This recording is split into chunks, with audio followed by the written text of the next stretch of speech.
very bad news for the Philadelphia 76ers today. Mm. James Harden out at least a month with a foot tendon injury. I don't like, how about this for hard hitting analysis? I don't like foot tendon injuries.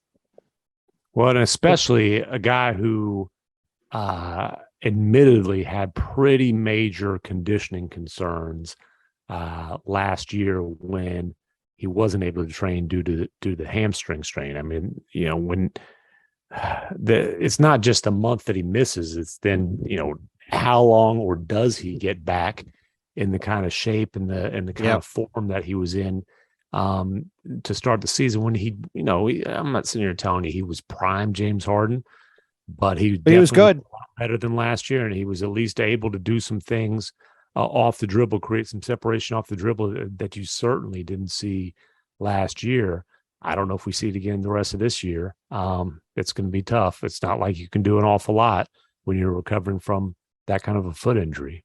No, for sure. I mean, look, I wrote up something for us for the morning on kind of what the Sixers go do from here over the next month without him. And over the 8 seasons he was in Houston, the 8 full seasons, he missed a combined 29 games.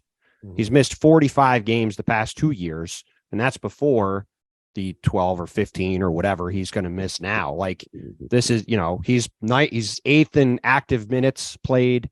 This is clearly going to be something that's going to happen with him going forward. Now he's just going to start to wear down, as we've seen with all these guys, LeBron and everybody else.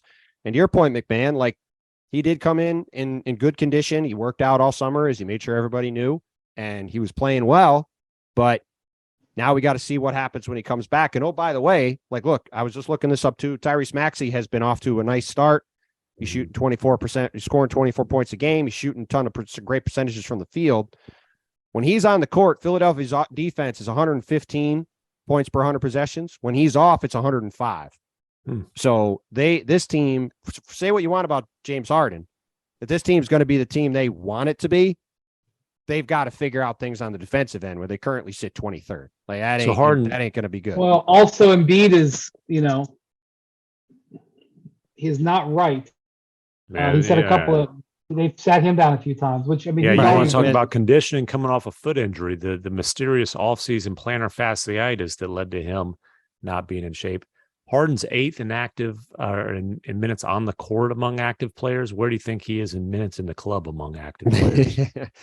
I would probably first with a exclamation point. I was going to say asterisk, but no, first an exclamation point. An ass what? I mean, for sure. Yeah, no. Listen, first, when we got his he- first when he- exclamation one of those point. clubs in Houston. When he dedicates himself to something, it's important.